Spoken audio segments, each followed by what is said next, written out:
Packers fans, and welcome into PackersNews.com. I'm Kassidy Hill, joined by Pete Dougherty. Pete, thank you for joining me on this Wednesday, Vikings week. Going to be singing lots of Prince this week, or at least I am. I don't know about you. But yeah, thank you for being with us today. Yeah, I was just thinking I kind of lost track of what day of the week it was. You get this late in the season, everything just kind of blends together. It's hard to keep it straight sometimes. Yeah, it is late in the season and a long stretch for the Packers here. They have a late bye week. They have two more games before they reach their bye. And I think we kind of saw it reflected today in the injury report. Aaron Rodgers, this would have been his first day back at practice since Arizona week. And even then, Matt LaFleur reminded everyone a couple of days ago that the Arizona week, that was a Thursday night game, that week of practice was essentially just walkthroughs. So Rodgers hasn't been through a full practice since the week leading up to the Washington game. That was the third week of October. And then, so today would have been his first day back. And even then, he did not participate. He was listed on the injury report with the toe injury. He spoke after practice and said that, the toe wasn't bad. It was just still recovering. More than anything, this was sort of a mental day. And there were a lot of guys that, just kind of were dinged up and that were on the injury report for those sorts of things. How tough is it when you have such a late bye week like the Packers do this year and going through a tough stretch of games? Yeah, this is the latest I can ever remember it. It'll be really welcome when it comes. But I think if teams had their druthers, it would be, week 9, probably, maybe week 10 when you'd get that. Because you got to remember, besides the games, they've gone through 5 weeks of camp too. It was listening to Rodgers in his press conference today. I don't know if you got this sense, but I got the sense that like even practicing tomorrow was a little iffy, or that he might not do a lot. So I'll be curious to see how much he does. Right. And Devontae Adams was limited with a shoulder injury. Their injury list it's pretty long. Now, what matters most is who suits up on Sunday. So if all these guys suit up, then it won't be that much of an issue. But they did have. I'm trying to count it up here. It looks like they have about more than 10 guys on their injury list. I think. Yeah, let me pull it up here. I can run through it real quick, just if anyone is interested. It is. Well, now where did it go? Here we go. Devontae Adams, as you said, limited participant with a shoulder. David Bakhtiari did not participate with the knee. Not sure when he'll be back out there. Dominique Daphne with the hamstring was a full participant. Rashawn Gary with an elbow was a limited participant, but he was out there. We'll get into that in a minute as to how big that was. Aaron Jones, knee, did not participate. We saw that one coming. Kingsley Keke, still limited participant, still in the concussion protocol. Kevin King, groin and shoulder, limited. Alan Lazard did not participate with a shoulder. Aaron Rodgers, toe, did not participate. St. Brown with an ankle was a full participant. Eric Stokes, full participant with a knee and thumb. And Malik Taylor did not participate with an abdomen. Today was still sort of a walkthrough day, so it's not a huge deal that a lot of these guys didn't participate. I think tomorrow is where you start to get worried as to who's there, who's not, who's a participant, who's not. But going into this game, as you said, it can kind of be fortuitous to have a bye week this late when you're planning on having a long stretch in the postseason. But could this game sort of sneak up on you? Is it easy? I guess what I'm asking is it easy to look at the Vikings record and overlook how good they might actually be? It would be. I'm sure LaFleur is doing everything he can to combat that. He certainly did in his press conference. And, the Vikings have actually played, fairly well. I mean, as he said, they've been ahead in all their games. They've been in all their games. So even though their record isn't great, they've, they played pretty good football. They have a lot of talent. Kirk Cousins is capable of going off any week. He's capable of having a huge week. Justin Jefferson's as talented a receiver as there out there. Thielen's really good. Dalvin Cook is one of the best, 3 or 4 backs in the league, I think, because he's such a complete player, run game, pass game. So they're a good team, and they're capable of being really good any given week. So yeah, they could easily win this game, and I would think the Packers would know that, being playing a division rival. I wouldn't think that was Your Connor. dog agrees. that was Connor. But anyway, so the Packers know the Vikings have plenty of talent. Now they're really familiar with their personnel and their scheme because Zimmer's been there so long. But yeah, I think this will be a really interesting game, and it's those games at Minnesota are always interesting and fun. And this time there's going to be a stadium full of people. Last year was the opener. It was the first COVID game, and it was so bizarre. It was the only road game we covered, and it was just so bizarre being in that huge dome, and it was empty. And the only noise you heard was the cheering on the sidelines when good things happened. It was really bizarre. Devontae Adams talked about that today. He said, it was weird. There were a few times that he would look up in the stands just out of habit, and there would be no one there. So I'm sure it'll be exciting to get back in there with fans for what seems to be a really great rivalry. We've got a lot of questions about running backs, so let's get into those because that's going to be a huge discussion this week. Let's see. Michael pointed out that the Vikings defense is 28th in rushing defense, so a big game for A.J. Dillon. It's going to be a big game for A.J. Dillon regardless because there's no Aaron Jones. I guess the question I have more so is how big of a game will this possibly be for Patrick Taylor, because the Packers have leaned so much on a 2 running back system. And Pete, I want to get your thoughts on this, but before we do, this was something that Aaron Rodgers and Matt LaFleur both addressed today. So we're going to hop over here and see what they had to say about it. You've had 10 games with 2 running backs this season and been able to split it pretty evenly between Aaron and AJ. What does that do for the offense going into this game with only one of those guys available? Do you have to change much? I'm not sure. I mean, PT can handle a lot. I mean, he's been with us for a while now, working on the scout team a bunch. Now he's got an opportunity. So I think he's a smart kid.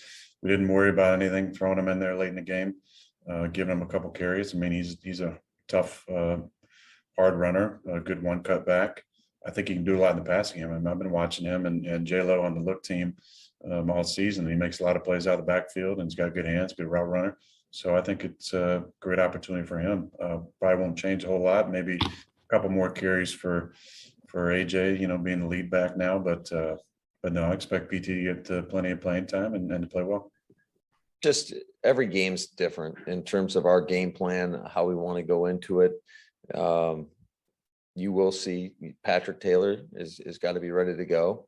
And then we'll see where we're at the end of the week in terms of how we use them and the rotation that we use. If AJ's usage is So there, they both mentioned Patrick Taylor a lot. It is no disrespect to Patrick Taylor, but is he a viable option to insert into their 2 running back system?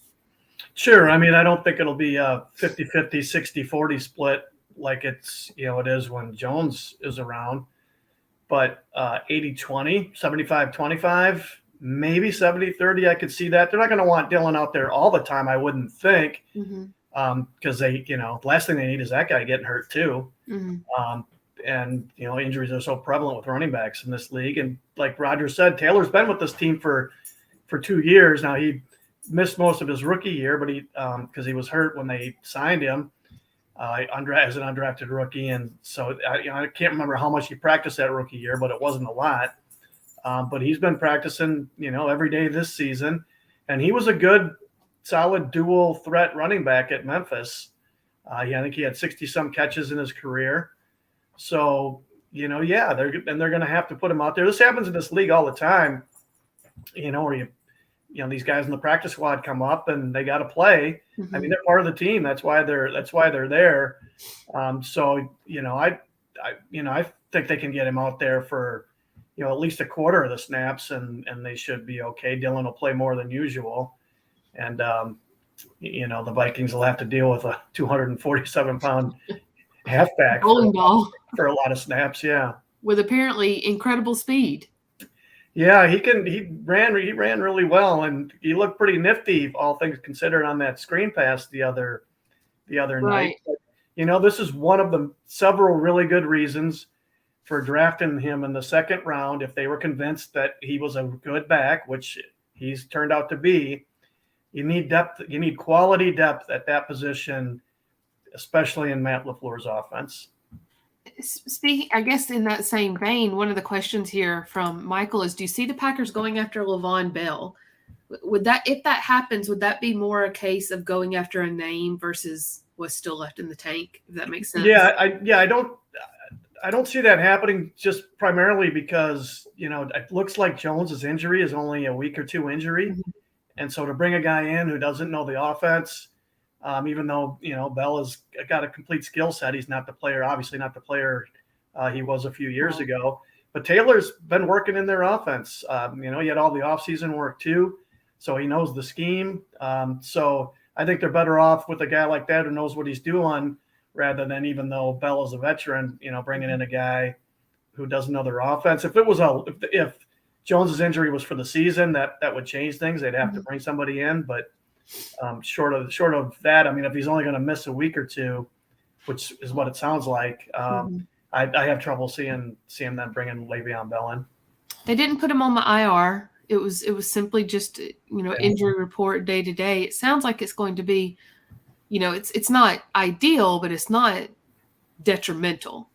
Another guy that they didn't put on the IR was Rashawn Gary. He was actually out at practice today. He wasn't participating fully, but he was there.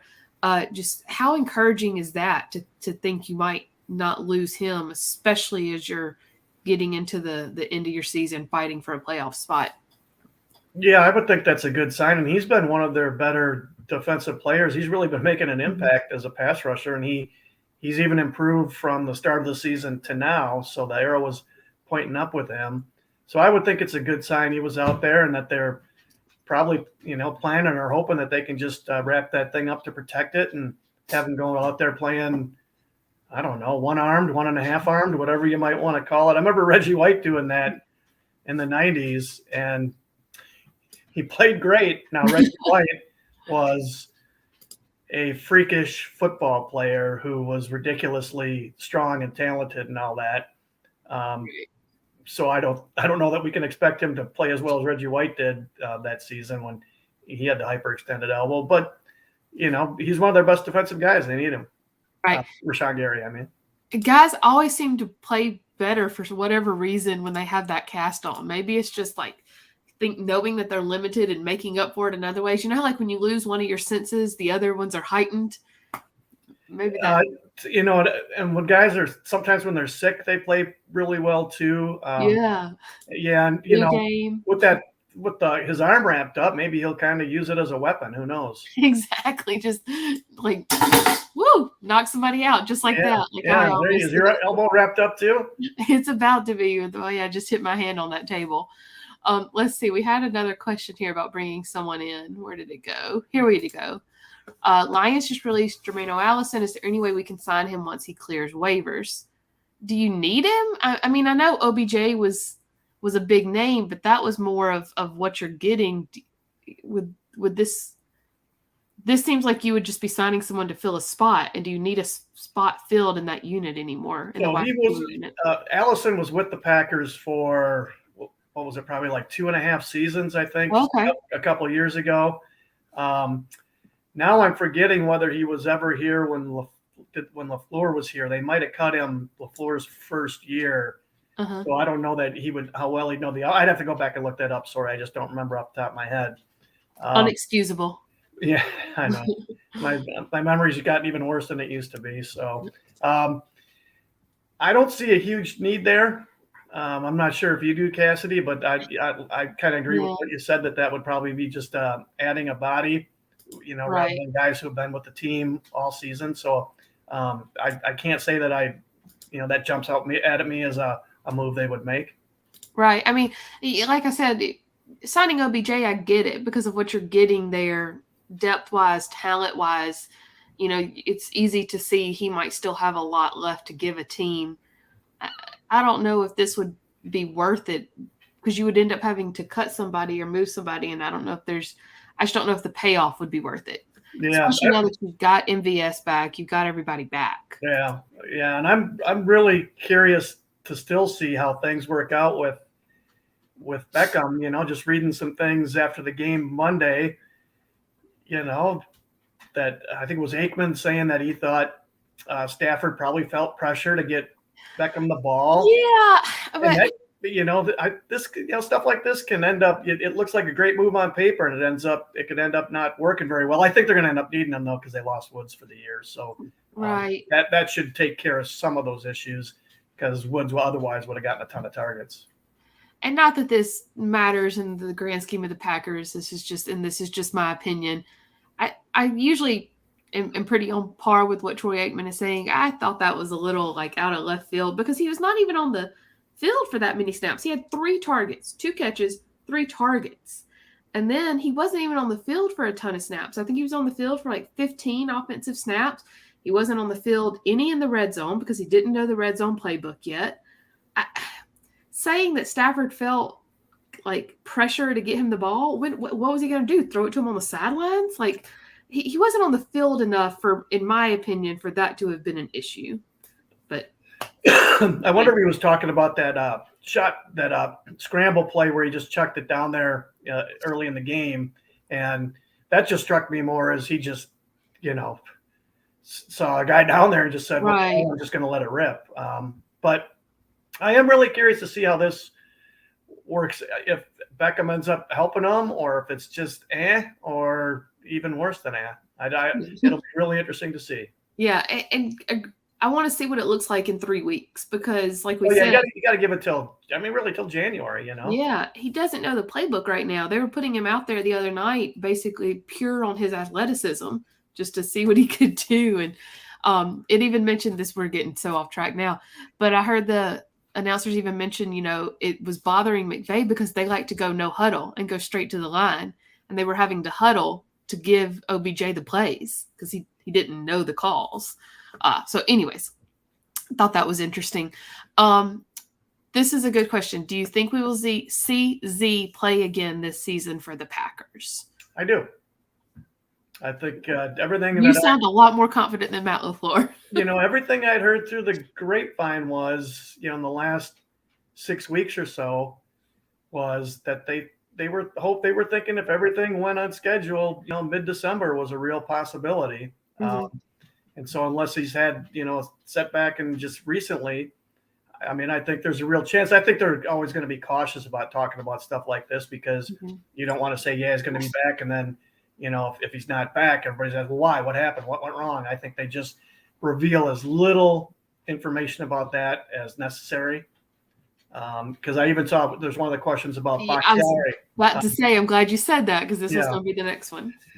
Why the secrecy? And the secrecy on that is they just don't want whoever they're playing that week to have any idea whether he's playing or not because it'll help them with their preparation. So I think that's why the secrecy there. I take his not practicing today as a sign. I guess it was just mainly a walkthrough, so maybe it didn't matter. Did it look like they were going to do any full speed stuff today? They were all inside, so I'm not really sure. They didn't even come outside. I would agree, is he out there tomorrow is going to be the bigger question. Yeah.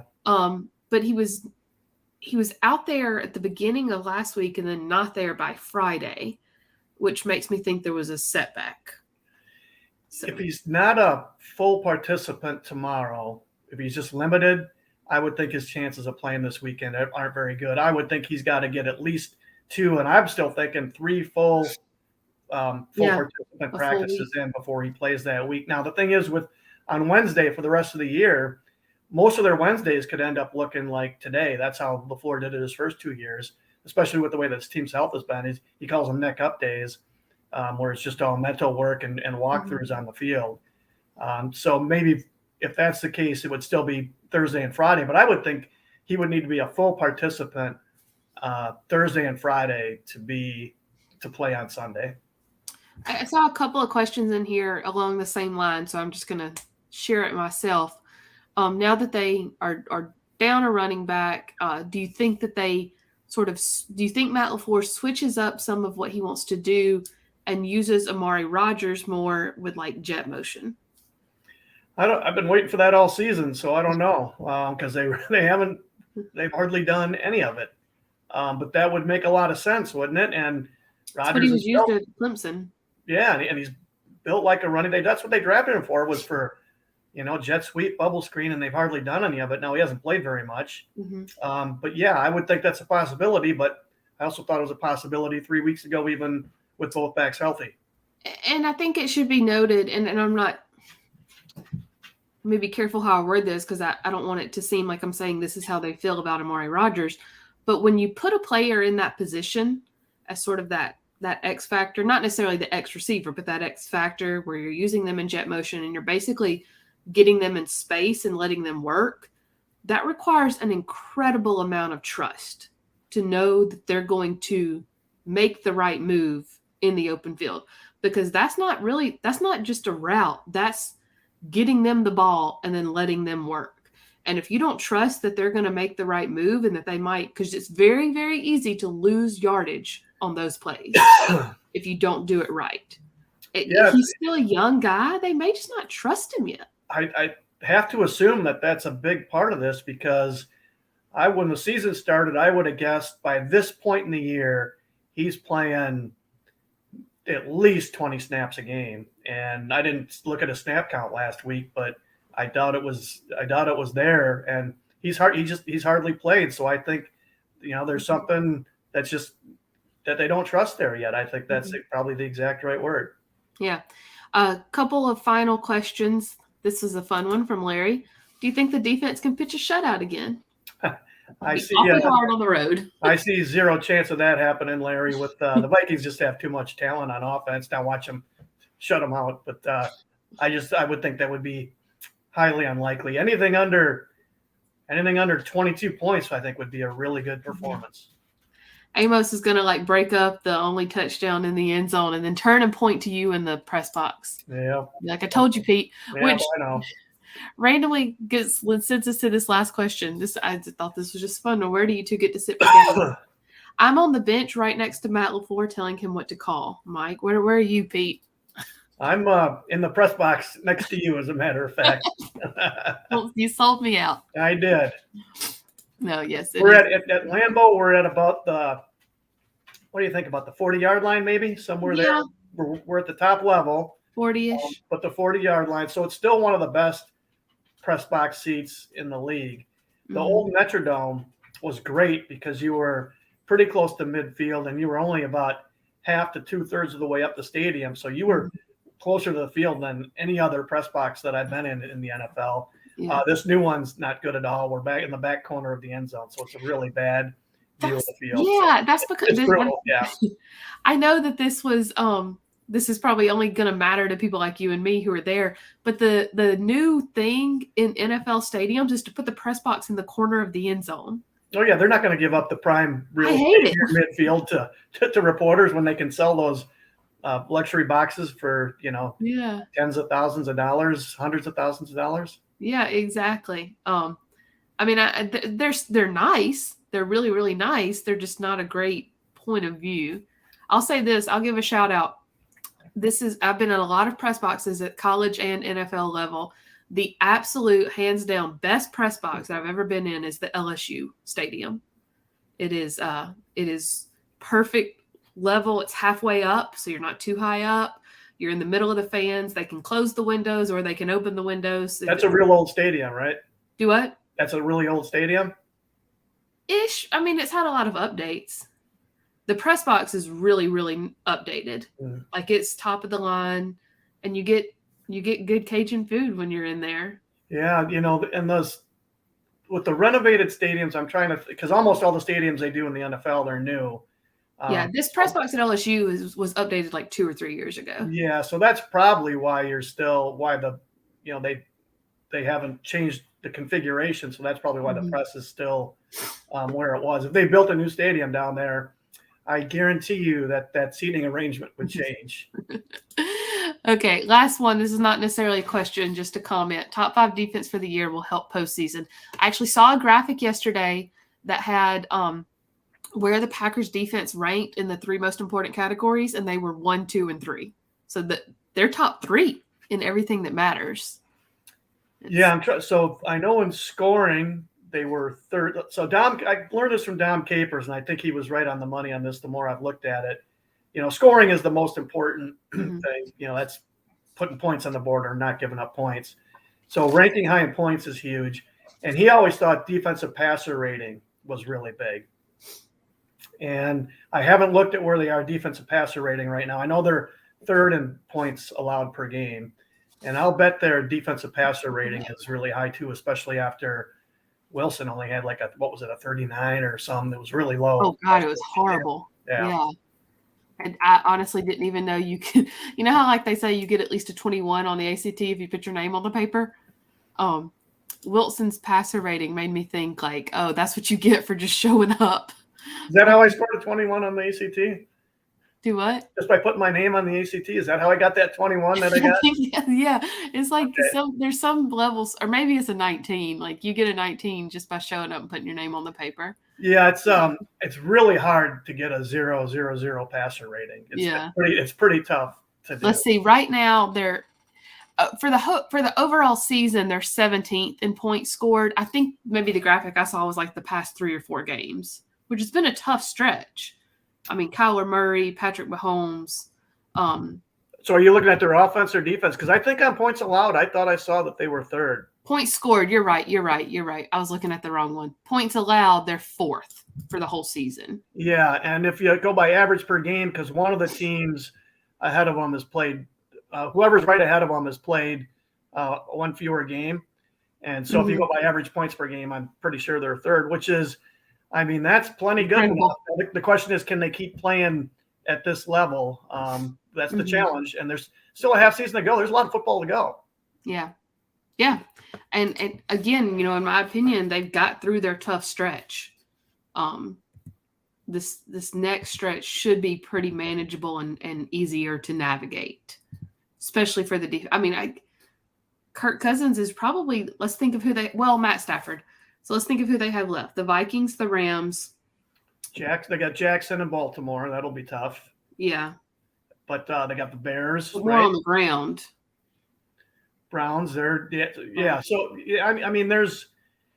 And then the Bears and the Lions. Yeah. So the schedule is not killer from here on out, but they do have a couple good challenges. I'm curious to see if they can do with the Jackson what they've done to all the other really athletic quarterbacks they play, but that's a few weeks down the road. So yeah, we will see, and we will be there to help cover it all for you. Everyone stick with PackersNews.com for complete coverage as the Packers get ready to head to Minneapolis to take on the Minnesota Vikings. Pete, thanks so much. Thanks, Kassidy.